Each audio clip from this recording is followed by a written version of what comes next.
Bonsoir à tous, bonsoir Claudia. C'est avec un grand plaisir que je vais introduire cette conférence. Avant de présenter peut-être notre conférencière, je vais m'efforcer d'introduire le thème de la soirée, à savoir l'économie du bonheur. Plus exactement, en quoi et comment l'économie du bonheur s'insère dans l'analyse économique. Alors rassurez-vous, je vais être très bref, quelques 2-3 minutes sur le sujet. Alors, contrairement à ce que l'on pense, le bonheur a été une préoccupation des économistes depuis très longtemps. Dès le XVIIIe siècle, notamment avec les travaux de Bentham, John Stuart Mill, dans le courant de pensée que l'on appelle aujourd'hui l'utilitarisme, le bonheur était vraiment au centre des préoccupations. L'objectif de ces penseurs était maximiser le bonheur pour le plus grand nombre. L'outil principal de ces penseurs était la notion d'utilité. L'objectif suprême, c'était de définir, proposer une mesure des plaisirs, une mesure des plaisirs et des peines. Alors, ils se sont vite rendus compte, donc une mesure à l'image de, par exemple, compter le bonheur, comme on peut compter des pommes. Alors, ils se sont vite rendus compte que le projet était ambitieux, voire trop ambitieux. Et déjà chez les utilitaristes, il y a eu une dissonance sur la définition même de l'utilité. Pour Bentham, l'utilité d'un bien, d'un objet, c'est sa capacité à produire du plaisir. Pour Mill, John Stuart Mill, l'utilité d'un bien ou d'un objet, c'est tout simplement la quantité de plaisir qu'il procure. Alors quand on évoque aujourd'hui l'utilité, c'est, au sens des utilitaristes, c'est la deuxième définition que l'on retient. Mais les recherches actuelles ont tendance à revenir sur les ambitions initiales de Bentham. Alors très rapidement, comme je vous l'ai dit, les penseurs se sont rendus compte que c'était un projet extrêmement ambitieux et ce projet est tombé en quelque sorte en désuétude pendant très longtemps. Et c'est l'économie du bien-être qui a pris le relais. L'objectif de l'économie du bien-être était avant tout de définir le bien-être sur la base de quantités objectives. Et c'est pour ça que le revenu, par exemple, des individus est devenu comme une variable majeure pour caractériser le bien-être des individus. L'argument étant assez simple, le revenu est un bon proxy du bien-être des gens. Alors à partir des années 1970, on s'est rendu compte que c'était une approche trop limitée et qu'il n'était pas possible de limiter le bien-être sur la base simplement de variables comme le revenu. Et c'est à partir des années 70, notamment le paradoxe de Stirling, que je pense Claudia va évoquer tout à l'heure, que de nouvelles recherches sont apparues. On peut évoquer plusieurs courants, et l'économie du bonheur est un de ces courants. C'est dans l'analyse économique un courant qui reste encore à ce jour critiqué, qui n'a pas fait entièrement sa place, mais de plus en plus, ce courant s'impose et les travaux en économie du bonheur ont de plus en plus de succès, aussi bien dans la discipline qu'auprès du grand public. On peut le voir aujourd'hui avec votre présence. Alors je ne vais pas rentrer dans les détails, je ne voudrais pas déflorer la présentation de Claudia, donc on pourra évoquer après, si vous voulez, lors du débat, la question de la place de l'économie du bonheur dans la science économique. Permettez-moi maintenant de présenter excusez-moi, notre conférencière. Donc, Claudia Senik est aujourd'hui en France, on peut le dire, la représentante principale de l'économie du bonheur avec Andrew Clark. C'est une de nos fiertés nationales, comme peuvent l'être par exemple Thomas Piketty, Esther Duflo, Emmanuel Saez. C'est une nouvelle génération d'économistes qui place l'analyse empirique au cœur de leurs travaux et la recommandation publique. Et on voit que ces travaux ont un large succès aussi bien dans le grand public que dans la communauté universitaire. Alors Claudia, qui est aujourd'hui professeure des universités à l'université Paris 4, Paris-Sorbonne, elle est membre de la Paris School of Economics, qui est une des deux plus prestigieuses unités de recherche en France avec la Toulouse School of Economics. Elle est diplômée de l'École normale supérieure, donc rue d'Ulm. Elle est agrégée de sciences sociales, agrégation du secondaire. Elle a obtenu sa thèse à l'École des hautes études en sciences sociales, ensuite une habilitation à diriger des recherches, puis l'agrégation du supérieur en économie, tout ça avant l'âge de 32 ans. Elle a été ensuite maître de conférence à l'université Versailles-Saint-Quentin, puis professeure à l'université de Lille. Et enfin, comme je l'ai dit, professeure à l'université Paris-Sorbonne. Elle est membre de l'Institut universitaire de France. Elle est Research Fellow, entre autres, à l'ISA, l'Institute for the Study of Labour. Elle est directrice au sein de PSE, Paris School of Economics, du programme Labour and Public Economics, donc travail et économie publique. Elle est aussi très active au sein du CEPREMAP, donc le Centre pour la recherche économique et ses applications. C'est un centre qui est sous la tutelle du ministère de la Recherche. Elle y est notamment directrice de l'observatoire intitulé Bien-être, Wellbeing. Et elle est aussi responsable du programme... Excusez-moi, c'est la fin d'une grippe. Donc... Responsable du... Je suis assez loin de Claudia volontairement pour ça d'ailleurs. Responsable du programme politique publique et redistribution avec Brigitte Dormont et Thomas Piketty. Elle est également dans le comité éditorial de plusieurs revues. Je ne vais pas lister ses publications scientifiques, de nombreuses publications dans les plus prestigieuses revues en économie. Ses principaux co-auteurs sont donc Andrew Clark, Thierry Verdier, mais aussi Esther Duflo, je crois, travaux communs avec Esther Duflo, qu'il faut noter. Elle est l'auteur de 2 ouvrages, je crois, Happiness and Economic Growth. Donc, Happiness and Economic Growth, Lessons for Developing Countries, Oxford University Press. Donc, bonheur et croissance économique, leçons pour les pays en voie de développement. Et cet ouvrage, L'économie du bonheur, publié à la République des idées. Donc je laisse la parole maintenant à Claudia et je vous souhaite une bonne soirée. Bonsoir, merci d'être venu dans un nombre aussi impressionnant. Donc je vais présenter l'économie du bonheur, ce qu'on essaye de faire dans ce courant de recherche. Donc l'économie du bonheur, qu'est-ce que c'est ? En fait, c'est un champ de l'économie qui s'intéresse au subjectif, au déclaratif, à ce que les gens disent, à ce que les gens pensent, à la manière dont ils ressentent les choses. Ce qui est tout à fait inhabituel pour les économistes, parce que normalement, les économistes se méfient et se défient du ressenti et du subjectif et essayent plutôt d'observer les faits. Et pour savoir, par exemple, si les gens aiment, je sais pas moi, les ordinateurs Apple, eh bien, ils vont observer la demande, la quantité d'ordinateurs qui est achetée en fonction des variations du prix, etc. Donc on suit une méthode qui s'appelle les préférences révélées, c'est-à-dire on regarde ce que font les gens pour savoir ce qu'ils ont dans la tête. Comment leurs préférences sont révélées par leurs actions. Mais en fait, il y a plein de choses dans la vie qui ne peuvent pas être révélées par les actions individuelles, notamment tout ce qui est agrégé, tout ce qui est interaction sociale, donc tout ce qui ne peut pas faire l'objet d'une transaction sur un marché. Donc je ne peux pas aller sur un marché acheter plus ou moins d'inégalités, plus ou moins de pollution, plus ou moins de bonne gouvernance, plus ou moins d'institutions de qualité, plus ou moins de chômage. On ne peut pas acheter ça, donc il n'y a pas de prix. Et donc je ne peux pas savoir, en observant juste les actions des gens sur un marché, ce qu'ils ont dans la tête. Donc pour le savoir, il faut avoir recours à une autre méthode. Et c'est pour ça que depuis un certain temps, eh bien, on est obligé de prendre en compte ce que disent les gens. Alors on le fait aussi parce que depuis des années maintenant, depuis les années 70, en fait, ces données sont disponibles, puisque dans les grandes enquêtes nationales et internationales, on a inclus des questions subjectives où on ne se contente plus, pour comprendre comment vivent les populations, de mesurer leurs conditions de vie objectives, c'est-à-dire leur emploi, leur situation, leur niveau d'éducation, etc., etc., mais aussi on leur pose des questions, et notamment des questions de satisfaction. Donc on leur demande, par exemple, les questions dont on va parler aujourd'hui, questions de bonheur et de satisfaction. Donc on leur demande de se mettre une note à eux-mêmes. Donc sur une échelle de 0 à 10, à quel point êtes-vous heureux ? Si vous dites 0, c'est que vous êtes très malheureux, enfin totalement malheureux, le plus malheureux possible. Si vous mettez 10, c'est que vous vous estimez au comble du bonheur. Et entre les deux, vous mettez le curseur là où vous pensez être. Ou alors, à quel point êtes-vous satisfait de votre vie, qui est une formulation un peu plus cognitive, vous portez un jugement.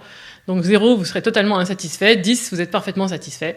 Ou alors, on peut aussi demander, par rapport à l'ensemble des possibles, si 10 représentait la meilleure vie possible pour vous aujourd'hui, et 0, la vie la pire possible pour vous aujourd'hui, comment jugez-vous votre vie ? Et vous mettez votre propre note. Et donc, en fait, après, le travail de l'économiste, ou des chercheurs en sciences sociales qui utilisent ces données, c'est de mettre en relation la note que se mettent ces individus, sont ces dizaines de milliers d'individus qui sont interrogés par ces enquêtes, parfois les mêmes individus année après année, quand on a la chance d'avoir ce genre d'enquête qu'on appelle de panel. Donc mettre en relation de la note que se mettent les individus, donc leur déclaration de bonheur, avec les conditions objectives de leur vie, c'est-à-dire leurs revenus, leur niveau de vie, combien il y a de gens dans le ménage, qu'est-ce qu'ils ont comme diplôme, qu'est-ce qu'ils font comme travail, est-ce qu'ils ont un travail, est-ce qu'ils ont des amis, est-ce que la région dans laquelle ils vivent est dynamique, etc., etc. Donc voilà ce que voilà ce que c'est que l'économie du bonheur en fait. Donc à la fin, la justification, c'est aussi un politologue qui avait dit ça à Alan Blinder. Il disait, mais finalement, à la fin, si les cellules pouvaient parler, est-ce que les biologistes s'interdiraient de les interroger? Donc nous, comme on a affaire à des êtres humains, pourquoi finalement ne pourrait-on pas analyser ce qu'ils disent et que ça devienne un objet des sciences sociales? Donc, alors on pourrait se demander a priori, mais là, si je vous pose cette question et si jamais vous n'avez pas encore réfléchi à ça, est-ce que ça vous paraît peut-être un peu bizarre? Vous vous dites, mais comment est-ce que je vais répondre à cette question? Est-ce que ça ne va pas dépendre de mon humeur du matin? Est-ce que ça ne va pas dépendre de la rencontre que j'ai faite juste avant d'entrer dans la salle? Est-ce que ça ne va pas dépendre du temps? Finalement, est-ce que c'est pas juste du bruit, c'est-à-dire quelque chose qui n'a pas de structure, qui ne révèle rien, qui est un peu aléatoire, stochastique? Alors avec le recul, puisque maintenant ça fait donc depuis les années 70 que l'on collecte ce genre de données, on voit qu'en fait c'est pas juste du bruit, puisque ces données qui ont l'air d'être impalpables, de mesurer quelque chose qu'on comprend pas très bien, que soi-même on saurait pas définir, mais malgré tout quand on les mesure sur des grandes quantités de gens, il y a une espèce de magie, comme une sorte de magie de la loi des grands nombres, qui fait que ces données, elles collent à la réalité sociale et elles la révèlent. Comme si elles sont très très corrélées avec la structure de la société et de la vie des gens. Donc il y a des corrélats, des choses qui sont fortement associées avec le bonheur déclaré par les gens et qui ne sont pas très étonnantes. Donc par exemple...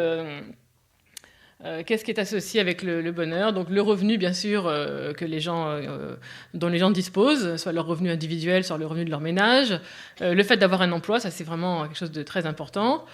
L'âge, le fait d'être un homme ou une femme, le fait de vivre avec quelqu'un ou pas, le fait d'être entouré, dans ce qu'on appelle nous capital social, donc d'avoir des gens sur qui on peut compter et qu'on voit souvent.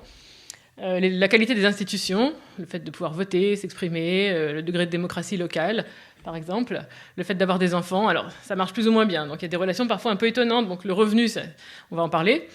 L'emploi, c'est vraiment un des déterminants essentiels, on ne s'habitue jamais au fait de ne pas en avoir.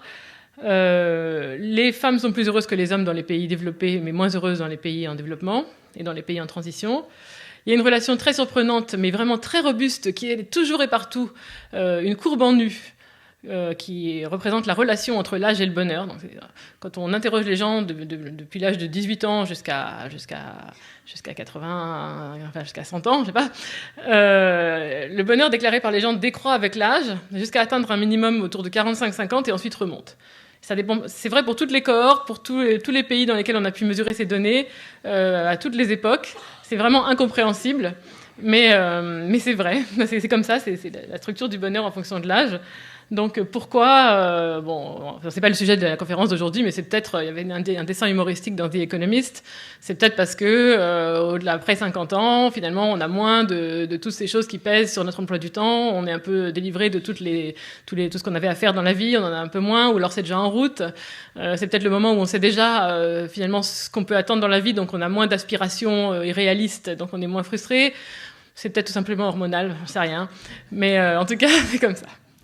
Il y a une relation un peu bizarre aussi avec les enfants parce que, pour l'instant en tout cas, l'état de l'art, c'est qu'il n'y a pas de relation simple entre le fait d'avoir des enfants et le fait d'être heureux. Ça ne marche pas, ça ne sort pas dans les données. Si jamais il y a une relation statistiquement significative, elle est plutôt négative. Donc tout le monde veut avoir des enfants, tout le monde en a, mais en fait, les gens qui ont des enfants ne se déclarent pas plus heureux que ceux qui n'en ont pas, et le nombre d'enfants n'accroît pas le bonheur. Très étonnant, mais pour l'instant, on n'a pas réussi à surmonter à expliquer, en tout cas dissiper cette aporie. Alors, donc, nous, les économistes, évidemment, ce qui nous intéresse, c'est bien sûr savoir s'il y a des fondements économiques au bonheur.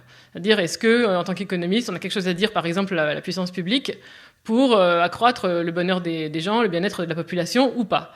Sachant que, comme ça a été rappelé, c'est même pas une question d'économie, c'est même une question de philosophie. C'est que, in fine, quand on essaye de comprendre ce qui motive les gens dans leur choix au jour le jour ou dans leur choix de vie, in fine, c'est quand même d'essayer de se sentir bien et d'être heureux.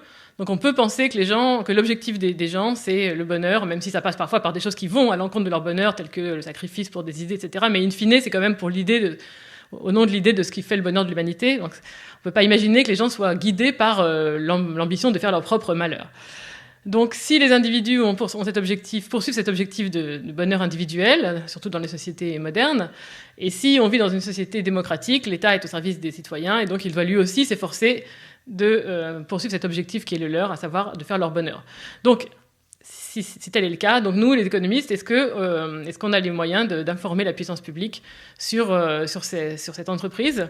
Est-ce qu'il y a des fondements économiques au bonheur, ou est-ce qu'en fait le bonheur, ça n'a aucun rapport avec l'économie, et le bonheur ne dépend que de choses qui ne s'achètent pas, telles que l'amour, l'art, l'amitié, peut-être. Donc, en tout cas, la question est posée. Donc nous, en fait, ce que je raconte, enfin, ce dont je rends compte dans mon livre, c'est ce qu'on a appris finalement depuis une quinzaine d'années sur les fondements économiques du bonheur. Est-ce que le revenu, la croissance, les inégalités de revenus, les écarts de revenus, les anticipations de croissance, etc., est-ce que ça rend les gens heureux ou malheureux ou pas ? Alors en fait, tout ce champ de recherche, en économie comme dans les autres disciplines, est en fait très fortement motivé par cette question de savoir si le revenu et la croissance rendent les gens heureux, parce que ça commence par une espèce d'article très provocateur qui est écrit par un économiste californien qui s'appelle Richard Easterlin, et qui pose la question dès 1974 de savoir si, en augmentant le revenu de tous, on va accroître le bonheur de tous. Est-ce qu'en augmentant le revenu de tous, on accroîtra le bonheur de tous ? Rien que de poser la question comme ça, on sent bien l'ironie de la question, et on sent bien que la réponse va être négative. Et effectivement, ce que fait cet économiste, c'était aussi un démographe, c'est de mesurer dans la période d'après-guerre le revenu par tête aux États-Unis, année après année, et puis dans ses enquêtes, avec l'enquête américaine, de mesurer le bonheur déclaré par les Américains en moyenne année après année, et puis de mettre les deux en relation. Et en fait, il se rend compte d'une chose, c'est que quand on met les deux en relation, eh bien, on obtient une courbe qui est plate. Il doit être quelque part par là. Voilà, comme ça. Qui est plate, c'est-à-dire que le bonheur déclaré par les gens varie au cours des années en fonction de la conjoncture. Parfois, ça monte, ça descend, etc. Mais quand on prend les deux points extrêmes d'une longue période, par exemple 1972-2002, et qu'on trace une ligne entre ces deux points, eh bien, la pente de cette ligne est égale à 0, donc elle est plate. Donc ça veut dire qu'il n'y a eu aucune tendance à l'augmentation du bonheur pendant la période considérée, par exemple celle-ci, sachant que quand on regarde l'autre courbe qui représente le revenu par tête, GDP per capita, eh bien, on voit que le revenu par tête a été multiplié par 3. Donc, tous ces efforts, tout ce travail, toute cette production, toutes ces inventions, cette ingéniosité et ces sacrifices pour multiplier le revenu par tête par 3, et à la fin, le bonheur moyen n'a pas augmenté. Donc, est-ce que c'est pas un peu une perte de temps tout ça ? Est-ce qu'on ne devrait pas remettre en cause notre modèle d'organisation sociale et économique et utiliser notre temps pour faire d'autres choses qui peut-être réussiraient à accroître notre niveau de bonheur ? Peut-être, parce que c'est pas dit non plus. Voilà, donc ça c'était ça. Et alors Easterlin après a renouvelé ses travaux et les a poursuivis sur des plus longues périodes, avec au fur et à mesure que les données étaient accumulées. Donc il a tracé ce même genre de courbe qui concernant les États-Unis encore, mais ensuite l'Europe, le Japon et plein d'autres pays. Et donc c'est vrai que sur le long terme, quand on prend des périodes longues de 30, 40, 50 ans, on n'observe pas de tendance de long terme à l'augmentation du revenu par tête. Donc c'est étonnant, c'est paradoxal, ça va contre la doxa. Donc c'est paradoxal, mais c'est paradoxal aussi parce que en fait ça contredit ce que disent les données quand on les regarde autrement. Donc en fait il y a des choses qui sont très... quand on regarde les données, on observe des choses de manière très régulière. On appelle ça, nous, des faits stylisés. C'est-à-dire des faits simples, stylisés, comme si on les avait dessinés comme une bande dessinée, en fait, par rapport à une peinture. Donc des faits très simples qu'on retrouve de manière très régulière, très robuste dans les données. Alors quels sont ces faits stylisés qui vont à l'encontre de celui que je viens d'évoquer ? Premièrement, quand on prend une photo d'une population... si je fais une enquête dans un pays et que je vais observer toujours et partout, et ça même Easterlin le reconnaît, que les citoyens, les habitants les plus riches vont déclarer un niveau de bonheur plus élevé que les habitants les plus pauvres. Donc il y a une relation positive et croissante entre revenu et bonheur au sein d'un pays, c'est-à-dire en coupe. Je fais une coupe de la population et j'observe cette relation croissante. Donc par exemple, sur ce graphique, on a découpé la population chinoise dans l'enquête internationale World Value Survey de 2007, la dernière disponible, en déciles, donc en tranches de 10%. Et les barres de l'histogramme représentent le niveau de bonheur déclaré par les gens qui appartiennent à ce décile de revenus. Et on voit que plus on appartient à un décile élevé et plus on déclare un niveau de bonheur élevé. Donc là, c'est sur une échelle de 0 à 10, le bonheur que les gens déclarent. Donc, premier, facilisé. Deuxièmement, ça c'est la même chose pour les États-Unis. Alors, qu'est-ce qu'on fait ? Ça, c'est l'enquête américaine General Social Survey, donc l'enquête sociale américaine, qui interroge des dizaines de milliers d'Américains tous les ans. Pas les mêmes, mais tous les ans. Et donc, on mesure le revenu de leur ménage en abscisse, sur l'axe horizontal, et le bonheur qu'ils déclarent en ordonnée. Et la taille des cercles représente le nombre de gens qui ont ce revenu-là. Et ce qu'on voit simplement, c'est que plus le revenu des ménages augmente, plus le bonheur augmente au début très très fortement, c'est presque vertical. C'est normal, quand on sort de la pauvreté, on devient tout de suite beaucoup plus heureux, l'effet est très fort. Et après, au fur et à mesure qu'on est déjà assez riche, $100 de plus, ça continue à rendre les gens plus heureux, mais moins fortement. Donc la relation, elle n'est pas linéaire, elle est concave, mais néanmoins, elle reste positive. Donc cette forme de la relation entre revenu et bonheur, elle est tout le temps comme ça au sein d'un pays, une relation qui est bien représentée par une fonction log. Enfin, ça veut dire que la relation est toujours positive, mais elle devient de moins en moins forte au fur et à mesure qu'on atteint des niveaux de richesse déjà élevés, ce qui est tout à fait classique pour l'économie. C'est une relation assez classique. Voilà.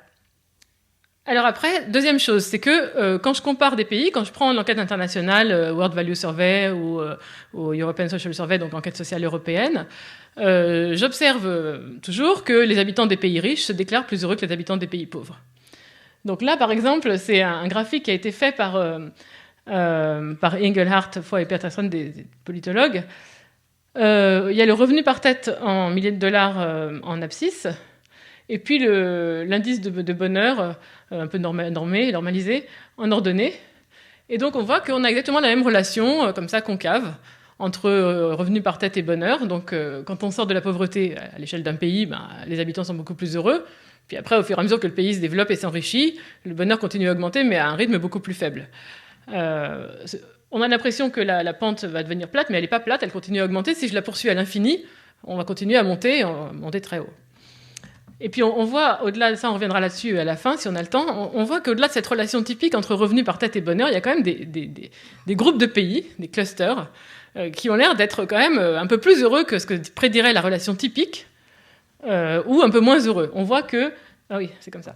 Sous la courbe, il y a les pays anciennement socialistes qui, pour un revenu par tête donné, atteignent un niveau de bonheur qui n'est pas aussi haut que la courbe. Ils sont en dessous de la courbe, donc ils sont moins heureux que ce que prédirait leur niveau de vie. Et puis il y a des pays, comme les pays d'Amérique latine ici, qui sont bien au-dessus de ce que prédirait leur niveau de vie. Et puis après, là, il y a les pays européens, avec les pays du Nord, là, Suède, Danemark, Norvège, Finlande, qui sont également très heureux par rapport à ce que prédiraient leurs conditions de vie matérielles. Et puis quelques pays d'Europe qui sont particulièrement pas heureux, par exemple la France. Donc on en parlera à la fin, j'espère qu'on a le temps. Et puis, troisième chose encore, c'est que les fluctuations conjoncturelles sont très, très corrélées avec le niveau de bonheur. En fait, pendant les récessions économiques, on observe que les gens se déclarent beaucoup moins heureux, beaucoup plus malheureux. Les gens n'aiment pas le fait que les choses, la variabilité économique, le chômage, l'inflation, la volatilité, tout ça, ça rend les gens malheureux. Ça, c'est vraiment... l'enquête, on voit sur ce graphique, on voit la variation du revenu par tête américain sur la ligne verte.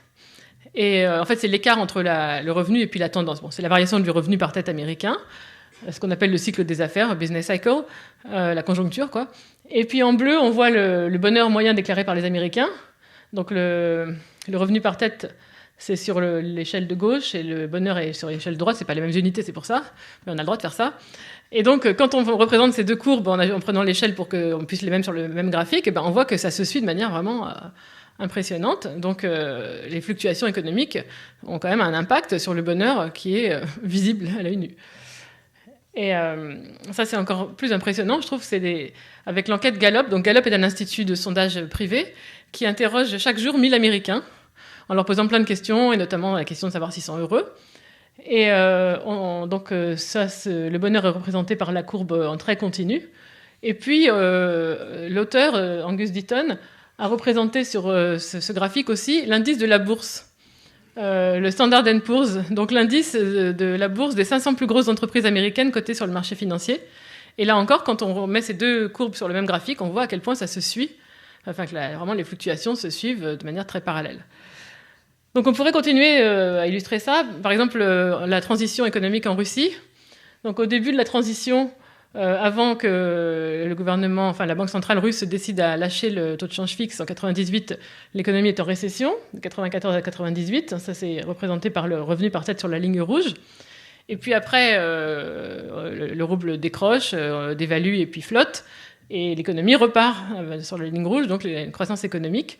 Et le bonheur, la satisfaction dans la vie déclarée par les Russes sur une échelle de 0 à 10, qui est représentée par la ligne bleue, suit exactement la même forme. Donc on a quand même l'impression que l'économie, le revenu par tête, est quand même très très très corrélé avec le bonheur déclaré par les gens. Et on peut tracer le même genre de courbe pour tous les autres pays en transition qui sont passés par une phase de récession au début de la transition et qui après se sont mis à croître une fois que l'économie se réorganisait. Le même parallélisme entre le revenu et puis le bonheur. Voilà, donc on a tous ces faits stylisés. Premièrement, les riches sont plus heureux que les pauvres au sein d'un pays. Deuxièmement, les habitants des pays riches sont plus heureux que les habitants des pays pauvres. Ça, parfois, certains pensent le contraire, mais en fait, non, dans les données, les habitants des pays riches se déclarent plus heureux que les habitants des pays pauvres. Ça va contre certaines intuitions qu'on a parfois. Troisièmement, le bonheur suit le cycle des affaires. Mais quatrièmement, sur le long terme, ça marche plus. Il y a quelque chose qui fait qu'on ne peut pas faire augmenter le bonheur indéfiniment, et au bout d'un moment, ça revient au même niveau, et donc, en tendance, il n'y a rien. Donc c'est ça qu'on appelle le paradoxe d'Easterlin, c'est cette constellation de faits stylisés qui sont contradictoires. Enfin, en tout cas, il y en a 3 qui sont contradictoires avec le 4e. Alors ça a vraiment... donc le même graphique pour l'Europe. Et ça, c'est le graphique d'Easterlin pour le Japon. Donc le Japon après-guerre, 5% de croissance par an. Donc une économie qui est en plein boom. Et là, on représente juste le bonheur déclaré par les Japonais au cours du temps. Et on voit que la tendance est totalement plate. Donc ça, c'est vraiment déprimant. 5% de croissance par an, c'est quelque chose qui fait rêver aujourd'hui. Mais en fait, bon... alors on pourrait dire peut-être que c'est parce qu'il y a un effet de seuil, c'est-à-dire certains ont dit mais c'est parce qu'en fait le bonheur augmente quand le pays se développe, ou alors le bonheur de quelqu'un augmente quand il s'enrichit, mais peut-être qu'il existe un seuil au-delà duquel l'argent arrête de compter, le niveau de vie matériel arrête de compter, on passe dans une ère postmoderne où le matériel ne compte plus, et donc peut-être que, comme l'a écrit Richard Layard, un économiste anglais, une fois qu'un pays a atteint un niveau de revenu par tête de 15 000 $ par an, la croissance arrête de compter, n'est plus importante. Alors c'est une hypothèse qui est séduisante, mais en fait elle n'est pas dans les données non plus. Quand on regarde la courbe, ou d'autres courbes qu'on peut tracer, on voit qu'on a cette relation concave. Donc c'est vrai que la pente devient plus faible, mais elle continue à être positive, et donc si on la poursuit, on continue à monter. On n'a pas un effet de seuil comme ça, où on atteindrait un certain niveau, et puis poum, elle deviendrait plate. Non, ça c'est pas dans les données, c'est jamais. Donc c'est pas ça. Donc que faire de ce paradoxe d'Easterlin ? Donc tout le champ de recherche s'organise autour de ça. Donc il y a, premièrement, on peut contester, et effectivement il existe un débat aujourd'hui entre Easterlin et d'autres économistes pour savoir si vraiment la tendance est plate. Est-ce que Easterlin ne se serait pas trompé dans les calculs ? Est-ce qu'en faisant attention à des effets de rééchelonnement, tout ça, de réinterprétation de l'échelle, on ne pourrait pas restaurer cette relation positive entre revenu et bonheur, même sur le long terme ? Donc le débat est en cours, il n'est pas tranché, ça prend un tour un peu technique, et finalement, on peut pas il y a des raisons pour lesquelles c'est difficile de le trancher. On peut essayer d'expliquer le paradoxe, et Easterlin a proposé quelques pistes. On peut mettre en évidence d'autres aspects positifs de la croissance, même si en moyenne, la croissance ne fait pas augmenter le bonheur, peut-être qu'elle fait d'autres choses. On peut renoncer à la croissance aussi, et même peut-être arrêter de mesurer le PIB, et même peut-être vouloir décroître. Donc, en fin de compte, on peut en tirer toutes sortes de leçons. Alors, pour ce qui... Ah oui, j'ai oublié de vous demander s'il y avait Internet ici, mais de toute façon, je ne sais pas si on aura le temps. Est-ce qu'on a Internet ? Non. Bon, je sais pas. Bon, c'est pas grave. Je vous mettrai juste le lien, puis vous regarderez. Donc, expliquer le paradoxe, ou alors je vous raconte l'histoire, mais c'est tellement drôle quand on le voit.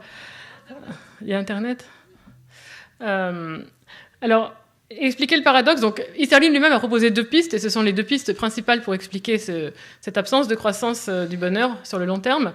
La première, ce sont les comparaisons, et la deuxième, c'est l'adaptation. Donc, les comparaisons, c'est l'idée que tout est relatif, et donc, quand j'évalue mon niveau de vie, je ne l'évalue pas en tant que tel dans l'absolu, mais uniquement par rapport à quelqu'un qui me sert de revenu de groupe de référence, d'aune de comparaison. Et donc la seule chose qui compte pour moi, c'est pas de savoir si mon salaire ou mon niveau de vie a augmenté, c'est de savoir s'il a augmenté plus que celui d'Andrew Clark, qui est mon collègue qu'on a cité, enfin c'est un exemple, ou mes voisins, ou mon beau-frère, ou les gens qui constituent pour moi mon groupe de référence. Alors si tout est relatif, s'il n'y a que l'écart entre ce que j'ai et ce que quelqu'un d'autre a qui compte, et c'est ça le fondement du bien-être, alors on voit bien que la croissance ne peut pas faire augmenter le bonheur moyen, puisque si le revenu de tout le monde augmente de la même manière, les écarts restent les mêmes, donc il ne se passe rien. Et si le revenu des gens augmente de manière différente, certains seront plus heureux, d'autres seront moins heureux, mais à la fin, en moyenne, ça ne changera rien, c'est un jeu à somme nulle. Donc si tout est relatif, parfaitement relatif, s'il n'y a rien d'absolu, bien entendu, la croissance ne peut pas servir à augmenter le revenu de tous. L'autre explication, c'est qu'on s'adapte, on s'habitue, donc on fait des efforts pour essayer d'accroître notre niveau de vie, parce qu'on aspire à un certain niveau de vie et on s'imagine qu'une fois qu'on l'aura atteint, eh bien, on sera plus heureux.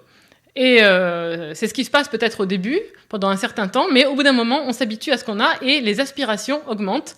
Et donc, par exemple, j'ai travaillé et j'ai déménagé, j'habite dans un quartier plus joli, plus chic, et je me suis acheté ou loué un plus grand appartement. Donc, je suis très contente, mais au bout d'un moment, je regarde le mode de vie de mes voisins et j'ai d'autres idées et d'autres envies. Et maintenant, il faut que je travaille encore plus pour pouvoir réaliser ces envies. Et donc, en fait, si la satisfaction dépend de l'écart entre ce à quoi j'aspire et ce que j'ai, et si ce à quoi j'aspire augmente avec ce que j'ai, bien entendu, le jeu est perdu d'avance, je ne pourrai jamais accroître durablement ma satisfaction. Et donc ça, les premiers travaux dans cette économie du bien-être, du bonheur, ont été faits par des économistes hollandais de l'école dite de Leiden, et ils ont montré que le niveau de revenu auquel les gens aspiraient augmentait avec le revenu qu'ils avaient. Donc quelqu'un qui connaîtrait une augmentation de salaire, par exemple, de 100 € une année, eh bien au bout de 2 ans, ses aspirations auraient augmenté de 60 €. Comment est-ce qu'on mesure les aspirations? En posant une question qui est la question du revenu minimum, par exemple. Quel est le revenu minimum qu'il vous faut pour joindre les deux bouts? Donc, quel est le revenu minimum? Quel est le revenu qu'il vous faut pour vivre bien? Donc, vous dites, moi, pour vivre bien, il me faut tant. Et puis ensuite, vous avez une augmentation de revenus de 100 €. Et bien, au bout de 2 ans, vous dites, le revenu qu'il me faut pour vivre bien, c'est tant plus 60. Voilà. Donc, il y a une espèce d'évaporation de l'effet utile du revenu, très rapide, à cause de cet effet d'adaptation. Donc voilà, ça, ce sont les explications qui ont été proposées par Easterlin. Et en fait, il y a eu ensuite énormément de travaux empiriques, parce que c'est un champ de recherche qui est empirique, qui consiste en fait à essayer de regarder dans les données, dans les enquêtes, si ces idées peuvent être mises en évidence, illustrées, mesurées. Et effectivement, elles ont été amplement illustrées et mesurées. Alors, je voulais peut-être vous montrer il y a une vidéo qu'on peut voir sur YouTube. Je ne sais pas si je la montre maintenant, si c'est compliqué ou pas. Oui. Ça va peut-être prendre trop de temps, je ne sais pas. On va voir. Alors, il y a deux singes capucins, ça s'appelle. Et c'est des singes de laboratoire, donc on leur apprend à faire des tâches. Donc là, la tâche est simple. Il faut qu'ils prennent une pierre dans leur cage et qu'ils la tendent à l'expérimentateur. Et en échange, ils reçoivent une récompense qui est un bout de concombre. Vous allez voir qu'au bout d'un moment, à un moment donné, voilà, celui-là, il tend la pierre et il reçoit un bout de concombre, ok, très bien. Non, et lui, il reçoit un raisin. Le raisin est meilleur que le concombre du point de vue des singes. C'est plus sucré, il y a plus de calories. Donc celui-là, il est absolument furieux. Il donne une pierre et il reçoit un bout de concombre encore. Il le jette.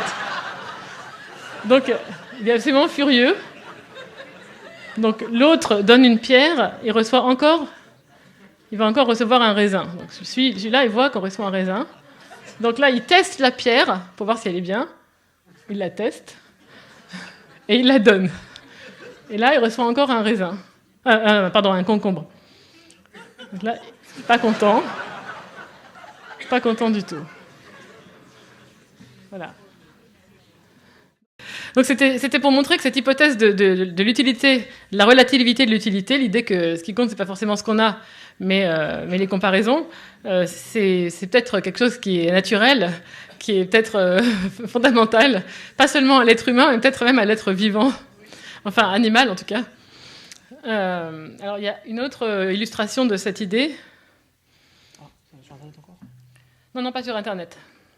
C'est une expérience qui a été faite par des économistes californiens, enfin certains sont d'ailleurs d'origine française. Non, je suis déjà là, moi. Voilà. c'est Carl Mas Moretti et Saez. Ils se sont rendus compte qu'en Californie, il y a une loi qui oblige à ce que tous les émoluments, les salaires des fonctionnaires, donc des gens qui travaillent dans le secteur public, soient connaissance publique. Donc soit accessible d'informations publiques pour tous. Et il y a un site internet qui est lié à un journal, Sacramento Bee, donc c'est Sacramento Bee website, qui a décidé de mettre en ligne les salaires de tous les fonctionnaires de l'État californien en 2008. Alors, ces économistes ont eu l'idée de faire une expérience. Donc, ils ont sélectionné 6000 personnes, 6500 personnes qui travaillent dans les 3 universités californiennes, des administratifs ou des profs ou des chercheurs ou différentes personnes dans différents départements de médecine ou d'économie ou d'autres. Et ils ont fait une expérience. Donc, ils ont pris un groupe de 6500 personnes. Ils les ont répartis de manière aléatoire, donc au hasard, en 2 groupes. Le premier groupe, alors voilà, c'est juste pour ce site. Donc, vous pouvez chercher sur ce site, vous pouvez y aller tout à l'heure. Sacramento Bee, donc voilà, vous rentrez le nom de la personne dont vous voulez voir le salaire, par exemple dans l'année 2010, et vous voyez le salaire là de David Cart, donc le salaire total sur la barre bleue, donc il gagne 280 000 $ par an. Et sur cette page, vous avez aussi le salaire de la personne qui gagne le plus dans le département, combien gagnent les gens en moyenne qui ont le même statut, enfin c'est terrible. Donc, j'ai pas mis le salaire d'Emmanuel Saez parce que, comme il a eu la médaille Bates-Clark, son salaire a augmenté. Je voulais pas le dénoncer. Alors voilà, donc ils envoient un message au groupe de traitement. Donc, au premier groupe, ils envoient un message de première étape en disant « Bonjour, nous sommes des chercheurs en économie.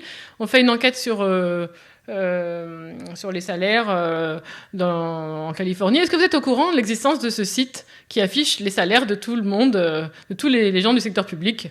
Oui, non. » Voilà.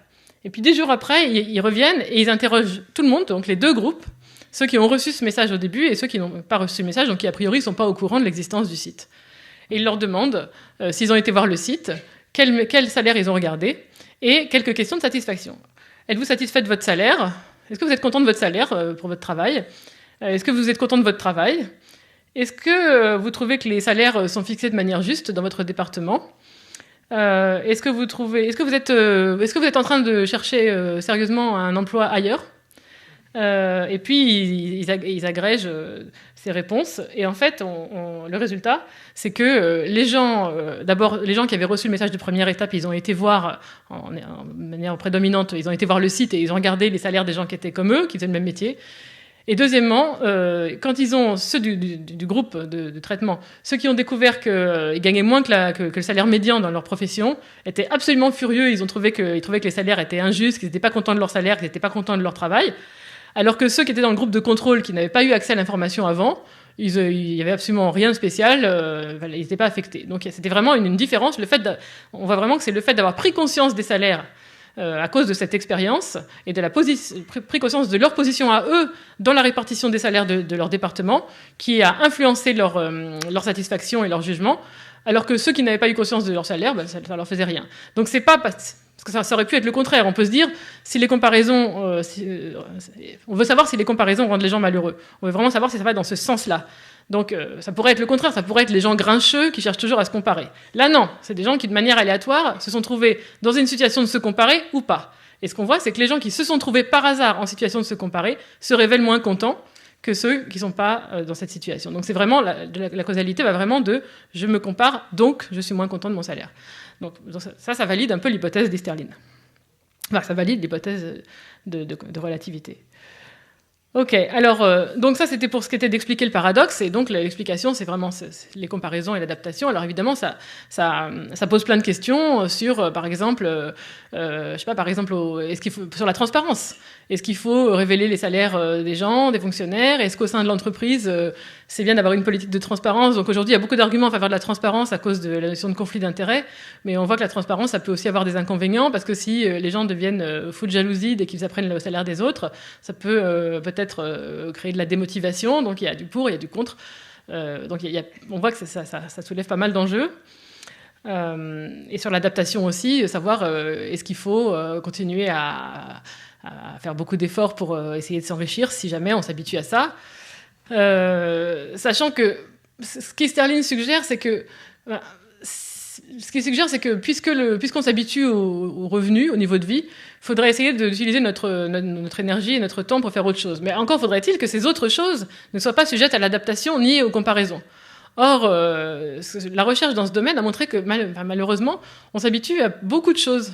Et même des choses pour lesquelles on n'aurait pas idée. Quand on s'habitue au mariage, on s'habitue au divorce, on s'habitue aux enfants. On s'habitue au sens où, au début, ça nous rend beaucoup plus heureux, puis après, on retourne à notre niveau de base. Donc il y a énormément de domaines qui sont sujets à l'adaptation, même si on ne dirait pas. Donc c'est difficile de trouver quelque chose qui nous rende durablement plus heureux. Et puis, pour ce qui est des comparaisons, c'est pareil. Il y a beaucoup de domaines qui ne sont pas des domaines de la vie matérielle, qui néanmoins sont des objets de comparaison, des domaines de comparaison. Par exemple, les vacances, les amis, les maisons, même les écoles des enfants, même les activités, les loisirs des enfants, etc. Toutes choses qui ont l'air d'être des domaines de la vie privée et échappées. En fait, sont des objets de comparaison. Donc Easterlin remet en cause le modèle de croissance au nom du fait que ça élève pas durablement le bien-être, mais on n'a pas encore trouvé pour autant un domaine qui élève durablement le bien-être comme ça, de manière univoque. Alors, ce qu'on peut faire aussi du paradoxe d'Easterlin pour le contrecarrer un peu, pour se consoler peut-être, c'est de mettre en évidence d'autres aspects de la croissance. Parce que pour l'instant, on a parlé des comparaisons et de l'adaptation. L'adaptation, c'est le fait que le passé a un effet délétère sur le bonheur présent. Donc, comme j'ai déjà été riche dans le passé, comme ça fait longtemps que j'ai un niveau de vie tout à fait agréable, je suis blasée et donc à partir de maintenant, si je conserve le même niveau de vie ou si je l'accrois un tout petit peu, je suis pas très heureuse. Donc le passé joue comme une espèce de déflateur qui réduit mon bonheur présent. Mais en fait, il n'y a pas que l'effet du passé sur le bonheur présent, il y a aussi l'effet de l'avenir. C'est-à-dire que ce que la recherche a mis en évidence aussi, de manière très importante, c'est l'effet des anticipations de l'avenir sur le bonheur déjà présent. C'est une sorte d'utilité anticipée. On sait bien que si on a rendez-vous chez le dentiste dans la journée, on est déjà assez angoissé. On sait aussi que si on a rendez-vous avec quelqu'un qu'on aime beaucoup plus tard dans la journée, on est déjà de bonne humeur. Donc en fait, les événements que l'on anticipe à un moment donné ont déjà un impact sur notre sentiment de bien-être instantané.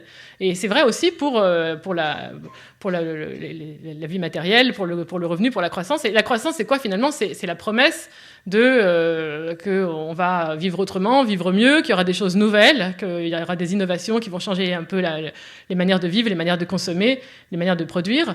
Donc c'est l'anticipation de plus ou de mieux. Et ça, c'est le fait de pouvoir anticiper ce progrès. La recherche montre que c'est un facteur de bien-être en tant que tel. Par exemple, quelque chose de très concret, les salariés en entreprise aiment bien avoir un profil de carrière croissant. On préfère rentrer dans une entreprise avec un salaire peut-être pas très élevé, si on compte rester longtemps, et puis ensuite avoir un salaire qui augmente au cours du temps. Les gens, en général, détestent avoir un salaire qui baisse au cours de leur carrière, et d'ailleurs c'est un des problèmes, puisque c'est un des problèmes liés au travail peut-être un des problèmes liés au travail des seniors, c'est qu'on a du mal à accepter de changer d'emploi ou de garder le même emploi avec un salaire plus bas. Donc il y a une espèce de goût presque inné pour la progression en tant que telle. Et ça, c'est la croissance. Il n'y a pas de progression sans croissance. Donc ça restaure quand même, cette importance de l'avenir anticipé restaure quand même le bénéfice de la croissance. Donc c'est un argument de plus, si vous voulez. Il y a l'adaptation qui détruit un peu le bénéfice de la croissance, il y a les comparaisons, mais il y a aussi les anticipations qui restaurent ça. Ensuite, il y a d'autres bénéfices de la croissance dont je n'ai peut-être pas le temps de parler. Le fait que la croissance, on a observé avec d'autres collègues, que dans les pays qui croissaient de manière pendant assez longtemps, on observait de manière assez étonnante une homogénéisation du bonheur des gens, des citoyens au sein d'un pays. Donc en fait, la croissance, un pays qui connaît une période de croissance longue, eh bien dans ce pays, le bonheur moyen n'augmente pas, certes, mais l'inégalité de bonheur diminue. Il y a moins d'écart. Les gens ont tendance à déclarer un bonheur qui est beaucoup plus semblable les uns aux autres quand il y a eu une croissance pendant assez longtemps. Pourquoi ? Parce que peut-être la croissance moderne qu'on a depuis les années 80, c'est une croissance dans laquelle il y a pas mal de biens publics, de biens qui sont partagés par tous. Donc non seulement les biens publics, la protection sociale, les infrastructures d'éducation, de transport, etc., mais aussi des biens publics immatériels comme les droits civils, l'égalité homme-femme, les libertés, etc., qui sont des choses qui sont consommées par tous de la même manière. Et donc la partie publique, la partie commune de la consommation de chacun a tendance à être de plus en plus similaire, de plus en plus grande. Et donc ça homogénéiserait en quelque sorte le mode de vie des gens. et donc leur bonheur. Bon, donc ça c'est encore un bénéfice de la croissance, c'est qu'il y a moins d'inégalités de bonheur. On s'occupe beaucoup de l'inégalité de revenus, mais en fait on mesure le revenu. À la fin, l'important c'est pas le revenu, c'est le bien-être. Donc si la croissance homogénéise le bonheur des gens, c'est quand même une vertu importante. Alors malgré ça, certains ont proposé de renoncer à la croissance et même éventuellement d'envisager la décroissance, en disant finalement, si la croissance ne rend pas les gens heureux, pourquoi ne pas plutôt arrêter de croître et puis même éventuellement décroître. Et alors après, ça rentre en interaction avec les problèmes environnementaux et écologiques qui nous imposent éventuellement, en tout cas de respecter l'environnement, d'essayer d'entretenir les stocks de ressources naturelles dont on a besoin pour vivre et survivre. Donc la contrainte écologique se mélange parfois dans le discours avec l'idée que la croissance ne rend pas heureux et qu'on serait plus heureux en décroissant. Alors moi, en fait, dans la décroissance, il y a plein de courants. Certains pensent que c'est un projet intéressant en tant que tel, une alternative peut-être à un modèle capitaliste. Et d'autres pensent que c'est simplement une contrainte écologique qu'il faut respecter, il faut arrêter de croître, sinon on va bientôt polluer tellement la planète qu'elle sera invivable.